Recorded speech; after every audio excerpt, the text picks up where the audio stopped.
Yes, people, what's going on, everyone? It is Mikhail back again. Look, yeah, I know what you're going to say. Mike, where's the content been? You know, what's going on? 4 videos in 6 weeks, unacceptable, blah, blah, blah, blah, blah. I get it. Like, I understand. I get the frustration. But the biggest annoying thing, not annoying, the biggest thing is every content channel at the minute, everyone, are talking about the same things over and over again. And they're actually, what's different this year is everyone saying the same thing in the same way, because it's not positives. There is no positives. Oh, come on. 8 days ago, I do a video, and one of the comments on there is, Mike, why are you doing videos when you're so negative? I go, well, I won't do any. I won't do any videos, because at this moment, I don't know if anyone agrees with me, but Everton's not the best football team to support, like, mentally, physically. Like, they're just an absolute shower from top to bottom. Recruitment, the board, the chairman, the money, everything about our football team is awful. And yet people are asking me to create positive content. What do you want?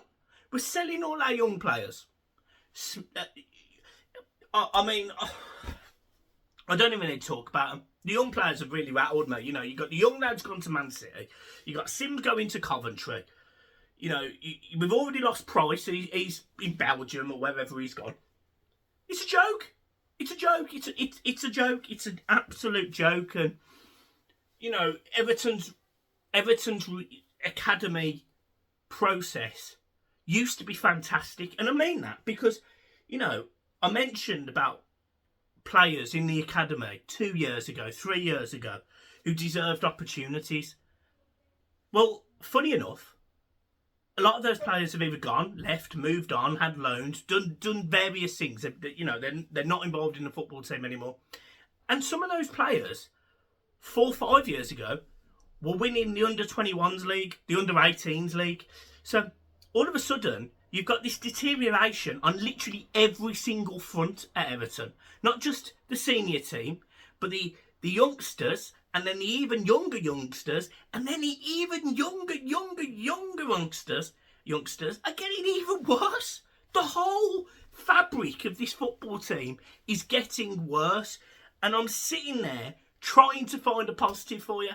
I haven't got one. I've got no positives whatsoever. I could sit here, edit this up as much as you like. I can do cutscenes, I can do different panels, I can do all sorts of stuff. But the simple fact is, I'll come on here for 10 minutes and I'll tell you how shit we are. And I'll tell you every single video, because that's what we are at the minute. Until we change, until the direction of this football team is changed, we are steering towards an iceberg and going down. And we know how tragic that can be.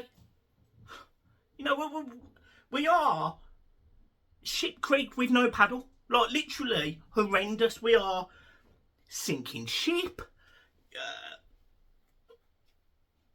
Balloon with no hot air in. Like, we're just going down. Like, we're just not good enough. And, you know, you've seen it with the links in recruitment. You know, we've been linked with Torre, 40 million. He's not coming to Everton. It's not coming to Everton. We've been linked with Rodrigo for block 5 million from Leeds. He's not coming to Everton. He's going to Thingy. Financially, Everton, it doesn't make sense. What does make sense anymore in football? Like, tell me what makes sense. I'll tell you what doesn't make sense. £65 for a home shirt. That's what doesn't make sense. You know, kids and their parents going to the Everton store and not being able to buy shirts because the stock isn't in, and then nobody communicating from the club. That's what doesn't make sense. But we can sit here and we can pamper it all up as much as we like, and we say, yeah, we're going to have a great season, Sean Dyche Army and all of this shit, and you'll hear it from every single content channel. I don't have positives. I'm not going to sit here and sugarcoat it, and if that means I lose subscribers, then so be it. But I won't sugarcoat it. Now, I'm going to flip that, because a lot of people are disappointed with this so-called Ashley Young signing. This is a guy that joined Villa, and a lot of Villa fans had reservations about him. I can tell you that because I'm a Brummie, a stupid Brummie, as I was referred to, as I mentioned yesterday. Anyway, who actually, the less said, the better. You know who you are. So, what was really funny is the fact that 38-year-old Ashley Young looks like he's going to be offered at least a 1-year deal with the option for a second. It's done. As far as I know, it's done. I don't have any issues with it. Ashley Young last season played 29 times for Villa, and he actually displaced Luca Dean and Matty Cash for a time being. You know, this kid, this man, this pro, literally runs his socks off every game. Now, look, he's not as quick as he was. He's not as skillful as he was. I mean, I don't know if there's people here that remember when he was at Watford, but he was a fantastic footballer. This is a guy that, you know, had everything, fantastic feet, could score a goal, great free kick. He's still got the ability to deliver a ball, and actually, he's now more comfortable defending. You know, sitting a little bit deeper and being able to carry the ball a little bit. He's still got a little bit of pace. I don't have a single issue with this Ashley Young signing. I really don't. I actually think it's a real positive because there is younger players in there that can learn from an absolute professional who has won pretty much everything in a player like him. You know, I'm not going to say he's the best signing in the world, and I'm not going to say that, you know, I don't think we could have signed better players, but we are clearly cash strapped. And I think a proven, experienced Premier League player in Ashley Young is not as bad as it sounds. And I get what your comments will be, you know, he's 38, he's past it, blah, blah, blah. Played 29 games for Villa last season. 29 games, he scored a really good goal. You know, I'm not expecting him to be the best player we've ever signed. I'm really not. But I am expecting him to influence the younger players. I'm expecting him to never give up and never say never. I'm not expecting that. I'm expecting him to be a Sean Dyche signing, which is right. Just work your socks off every game. Work your socks off, and that's what I'm expecting from him. And that's what I think we'll get. And I have no issue with that. Literally, you could give me a team of 35-year-olds. If they would go out, keep us in the Premier League and work their socks off every game on a 1-year deal, fine. Because I am really concerned about this Everton team. I'm really concerned about the squad depth. I was concerned about it last season. I'm even more worried about it this season. You know, we've still got strikers like Neil Maupay on the books, but we sell Ellis Sims. I don't understand that. You know, Calvert-Lewin, to be fair to him, he's bigging himself up. He's trying to get himself in the right mode. He's gone and done extra training fundamentally abroad this summer. I admire all of that because clearly he's showing he's got the right mentality. Clearly he's showing he wants to have a better season. That is a positive. But the squad depth is worse. The ability to deliver a ball. You know, if you take McNeil out the side, it's very hit and miss. I think Ashley Young will help that. You know, players like Damari Gray being linked with moves away. This is a guy that is inconsistent to say the least. When he's on form, I've got all the time in the world for Damari. He grew up 10 minutes away from me. You know, my son is going to his secondary school. Like that's how close we are. You know, they are going to the same school, albeit 15, 20 years apart. They're going to the same school. So I can tell you that he has the right mentality and he wants to do well. But he's had a lot of bad moments in his career where he has been a little bit inconsistent, a little bit indecisive, maybe not worked as hard as he could. I don't think a move to Saudi Arabia isn't horrendous for him. I think financially it makes sense. Well, obviously it does make sense. He's not an Everton fan. And we probably would get 20 to 25 million, which, bearing in mind, we bought him for $1.5 million. That's a great deal. That is a great deal. And we need more of them. We actually need more of them. I remember when we signed him and I said, look, we'll be able to turn a profit on him. Well, there you go. He's 9 months older than Neves. I just think, I think there's players in this Everton team that are dispensable and we probably could cope. We're being linked with a move for Dan Juma. Dan Juma was liking literally loads of Everton players' posts. He was commenting on Instagram. Dan Juma is a player that really annoyed me in January, but any player would that doesn't sign for Everton the way that he did. He could have been an absolute asset this season. But then, let's be honest, we would have got a player for half of a season and he would have probably cost us, I think, what was it, 38 million? We ain't got 38 million to sign him. We'd have been asking him for a second loan. So, I have no issue with him coming in on loan. None. Absolutely none. Tom Davies leaving, not a negative to me. I think it'll be interesting what you see happen with players like Gbamin, Dele Alli and Andre Gomez. I think it will be really interesting to see that. I think it's quite interesting that Poch has taken such a big look at Dele Alli in terms of just trying to help him.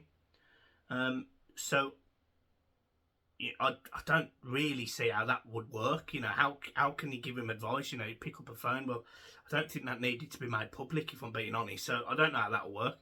Andre Gomez had a great time in France. We saw what he was like at times before his Barcelona move even. You know, his feet, his ability to shoot, he's carrying the ball. But the league is slower. And whether he can adapt to a Sean Dyche style of football, I don't know. James Garner has literally, as of yesterday, won the under-21s player of the tournament. Rightly so. Absolutely rightly so. And if there is any Newcastle fans that watch this, it's rightly so that James Garner got player of the tournament without a shadow of a doubt. So, all in all, Everton are just stale. And there needs to be fresh blood. There needs to be better players coming in, but there clearly is a shoestring budget. You know, there's loans that can potentially be done. What they can't afford to do is throw loans away like they did last season. You know, like if you have an Agrees in the season before when they signed the lad El Ghazi from Villa. I mean, it was pointless. So Everton need to be really sensible with the loan signings this season and actually get players that are going to play football for us. I still think there's a big issue in terms of financial fair play. Not as in, I think we're in breach of it right now. I think, you know, it's abundantly obvious our net spend has significantly reduced. Our wage bill has significantly reduced. You know, we should be nowhere near it. But there is still teams that are going to look at Everton because of previous history and point the finger. They still will.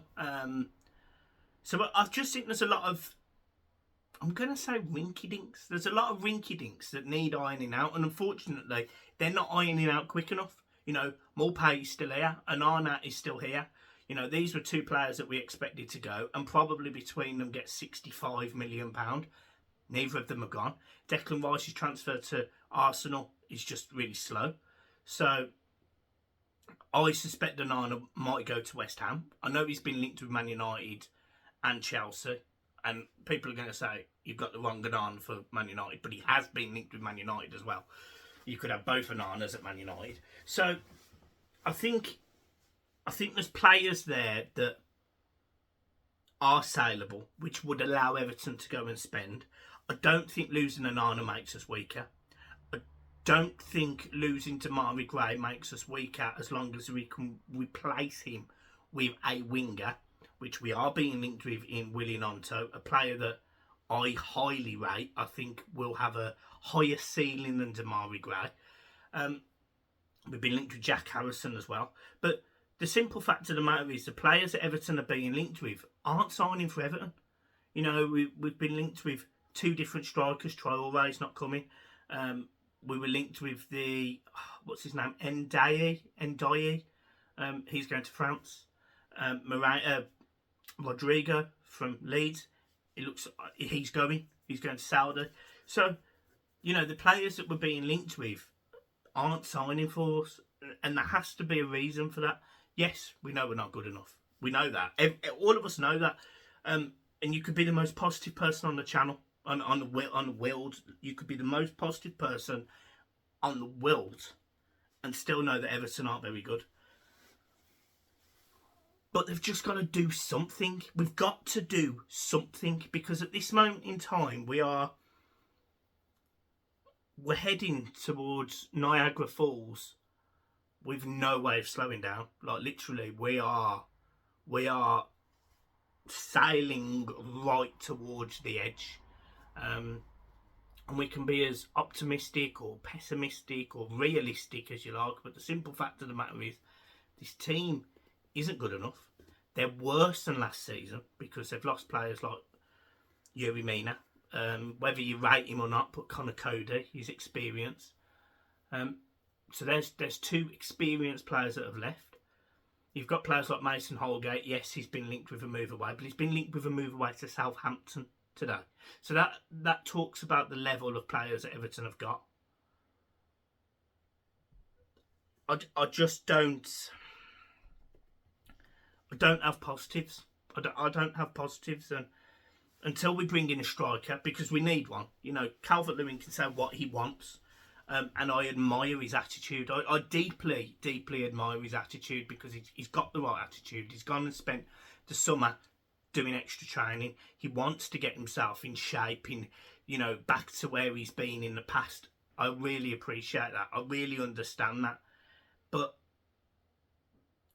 I don't have confidence that he will. I also then don't have confidence in Neil Maupay. I mean, I just don't. He's up there with one of the worst strikers I've ever seen at Everton. To be honest, I actually think Dennis Stracqualursi offered more than Neil Maupay. I thought Rondon offered more than Neil Maupay and got absolutely rinsed for it, and I was right. So yeah, I don't have many positives for this. I don't. But what I do think we need to do is, if players are going to go out, get them out. And I know it's easier said than done because the money needs to come in and we need to have them offers. But let's not piss arse about taking forever to get these transfers over the line. Just get them done. You know, Ashley Young made a statement, I think at about 12 o'clock today, saying that he's left Villa. We all know he's had his medical at Everton. We all know he's been offered a 1-year deal with an option for a second. We all know. Just announce it. I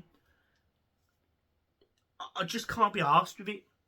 You know, and all the changes at this board level has been a joke. This whole MSP thing is a joke. I've never known anything drag on as much, and you know, people will probably give opinions and whatever on separate accounts and patrons that you have to pay for, but I don't know what's going on with it. So maybe they do, but I don't. And whatever it is, it's annoying, it's stupid, because you can't invest in a club and, in my opinion, not put these people on the board and not try and change the direction of this club, because your money is literally going down the toilet. And that is exactly what Moshiri did in the first place. He bought into Everton, but he basically bought a car off a previous owner and let the previous owner drive it.